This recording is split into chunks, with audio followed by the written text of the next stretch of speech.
Kaleshwaram project issue మరోసారి తెరపైకి వచ్చింది. మేడిగడ్డ నుంచి 73,600 క్యూసెక్కుల ప్రవాహం ఉందని, వీటిని ఎత్తిపోసేందుకు ప్రభుత్వం ఎందుకు నిర్లక్ష్యం చేస్తుందని హరీష్ రావు ప్రశ్నించారు.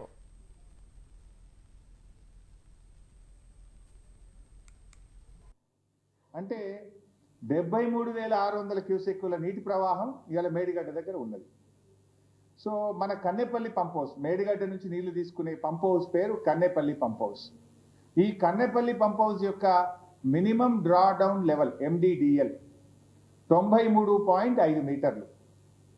గోదావరి నదిలో ఇప్పుడు 73,000 క్యూసెక్కుల నీళ్లు పోతున్నాయంటే నది యొక్క లెవెల్ ఈ నిమిషానికి 96 మీటర్లు.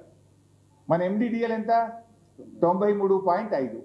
ఇప్పుడు 73,600 క్యూసెక్కుల నీళ్లు పోతే నది యొక్క లెవెల్ 96 మీటర్ల ఎత్తున ఉంటుంది. అంటే నీకు 2.5 మీటర్లు కావలసిన దానికంటే ఎక్కువ ఎత్తులో నది ప్రవహిస్తూ ఉంది. జస్ట్ మోటార్లు ఆన్ చేయడమే ఆలస్యం. Is it not criminal negligence? స్పష్టంగా నీళ్లు తీసుకునే అవకాశం ఉండి కూడా కన్నెపల్లి కల్వతుర్తి వద్ద మోటార్లను ఆన్ చేయకుండా కాంగ్రెస్ ప్రభుత్వం రైతులను ఇబ్బందులకు గురి చేస్తోందని హరీష్ రావు విమర్శించారు. ప్రభుత్వం నిర్లక్ష్యం చేస్తే తాగునీటి ఇబ్బంది వచ్చే అవకాశం ఉందన్నారు. వెంటనే కన్నెపల్లి పంప్ హౌస్ మోటార్లు ఆన్ చేయాలని, లేకుంటే కేసీఆర్ నాయకత్వంలో అన్ని జిల్లాల రైతులతో వెళ్లి కన్నెపల్లి మోటార్లు ఆన్ చేస్తామన్నారు ఆయన.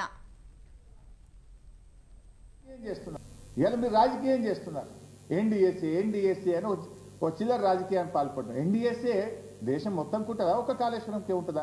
Annaram barrage, Sundilla barrage perfect ఉంది, ఇబ్బంది లేదు అని అసెంబ్లీలో ఇది ఉత్తమ్ కుమార్ రెడ్డి గారు చెప్పిన సమాధానం. మరి Annaram safe, Sundilla safe, Kannepalli pump house perfect ఉన్నది, నదిలో నీళ్లున్నాయి, మోటార్ ఒత్తితే లక్షల ఎకరాల్లో పంట పండుతుంది కదా. ఎందుకు ఈ నిర్లక్ష్యం?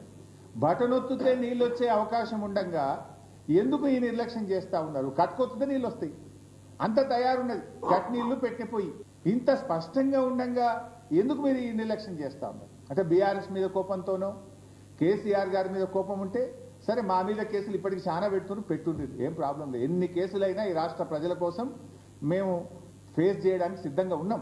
కానీ రైతులకు ఎందుకు శిక్ష వేస్తున్నారు, రాష్ట్రానికి ఎందుకు నష్టం చేస్తున్నారు అని మేము అడుగుతా ఉన్నాం. ఈరోజు వెంటనే కాళేశ్వరం మోటార్లు ఆన్ చేయండి, రిజర్వాయర్లు నింపండి, రైతాంగానికి మొదటి పంటకు నీళ్లు ఇవ్వండి. స్పష్టంగా అడుగుతున్నాం మేము. ఆలస్యం చేస్తే ఊరుకోం. ఇవాళ నీళ్లు కళ్ళ ముందు ఉన్నాయి, మోటార్లు రెడీగా ఉన్నాయి, కరెంటు ఉన్నది, రిజర్వాయర్లు ఉన్నవి.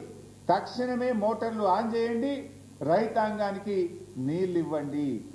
లేదంటే మాత్రం స్వయంగా కేసీఆర్ గారి నాయకత్వంలో లక్షలాది మంది రైతులందరం కలిసి కన్నెపల్లికి కదులుతాం, మోటార్లు ఆన్ చేస్తామని చెప్పి ప్రభుత్వాన్ని హెచ్చరిస్తా ఉన్నాం. Annaram barrage, Sundilla barrage. Congress BJP కుమ్మక్కయ్యి ఎన్డీఎస్ఏను వాడుకుంటున్నాయని హరీష్ ఆరోపించారు. పోలవరంలో డయాఫ్రంట్ వాళ్ళు కొట్టుకుపోతే అక్కడికి ఎన్డీఎస్ఏ ఎందుకు పోలేదు? ఎస్ఎల్బీసీ టన్నెలు కుప్పకూలిపోతే ఎందుకు రాలేదని ప్రశ్నించారు హరీష్. రాజకీయం చేస్తున్నారు. ఎన్డీఎస్ఏ అని చిల్లర రాజకీయాన్ని పాల్పడ్డారు. ఎన్డీఎస్ఏ దేశం మొత్తం ఉంటుందా? ఒక కాళేశ్వరంకే ఉంటుందా? ఇదే గోదావరి నది మీద కిందికి పోతే పోలవరం కొట్టుకుపోయింది, పోలవరం డయాఫ్రేమ్ వాళ్ళు కొట్టుకుపోయింది, పోలవరం గైడ్ వాళ్ళు కొట్టుకుపోయింది, 2,000 కోట్ల రూపాయల నష్టం జరిగింది. మరి ఎందుకో ఎన్డీఎస్ఏ పోదు? ఎన్డీఎస్ఏ కాళేశ్వరంకి వచ్చింది గోదావరి మీద, 2 పియర్లు గుంగితే వచ్చింది. ఆడ 2,000 కోట్ల రూపాయల డయాఫ్రేమ్ వాళ్ళు కొట్టుకపోయి గైడ్ వాళ్ళు కొట్టుకపోతే 5 ఏళ్ళైనా ఎన్డీఎస్ఏ ఎందుకు పోదు? ఇక్కడనేమో 5 రోజులనే వస్తారు, 5 రోజులే ఇక్కడ వస్తారు. 5 ఏళ్ళైనా పోలవరంలో ఎన్డీఎస్ఏ పోదు. 5 నెలలైనా ఎస్ఎల్బీసీ టనల్ కుప్పగూలితే ఎన్డీఎస్ఏ రాదు. కిషన్ రెడ్డి పంపడు, ఎన్డీఎస్ఏ రాదు. ఎందుకు రాదు? కిషన్ రెడ్డి, రేవంత్ రెడ్డి, కాంగ్రెస్ బీజేపీల మధ్య ఢిల్లీలోనేమో కొట్లాడతారు, గల్లీలోనేమో అలాయి బలై చేసుకుంటారు. ఈ రాష్ట్రంలో ఇద్దరు కలిసిపోయింది. కలవకపోతే ఎస్ఎల్బీసీ టనల్ కుప్పగూలి ప్రాజెక్టు భవిష్యత్తు ప్రశ్నార్థకమైతే ఎందుకు ఎన్డీఎస్ఏ రాలేదు?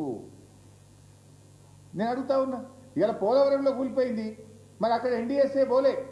ప్రత్యామ్నాయ డిజైన్లు చేసిండ్రు, రిపేర్ స్టార్ట్ చేసిండ్రు. ఇప్పుడు కొత్త డయాఫ్రేమ్ వాళ్ళు కట్టనే ఉన్నారు. మరి ఆడ కట్టినప్పుడు ఈడెందుకు కట్టరు? ఈడ ఎన్డీఎస్ఏ పేరు మీద ఎందుకు కాలయాపన చేస్తున్నారు? అంటే పోలవరంకో నీతి కాళేశ్వరంకో నీత, కాళేశ్వరంకో నీతి ఎస్ఎల్బిసి టనల్కు ఇంకొక నీత. ఇదంతా చిల్లర రాజకీయం చేస్తున్నారు. ఇలా ప్రజలకు కూడా అర్థమైపోయింది. కాంగ్రెస్ పార్టీ రైతు ప్రయోజనాల కంటే, రాష్ట్ర ప్రయోజనాల కంటే చిల్లర రాజకీయాలకు ప్రాధాన్యత ఇస్తా ఉంది. దయచేసి ఎన్డీఏ ప్రభుత్వం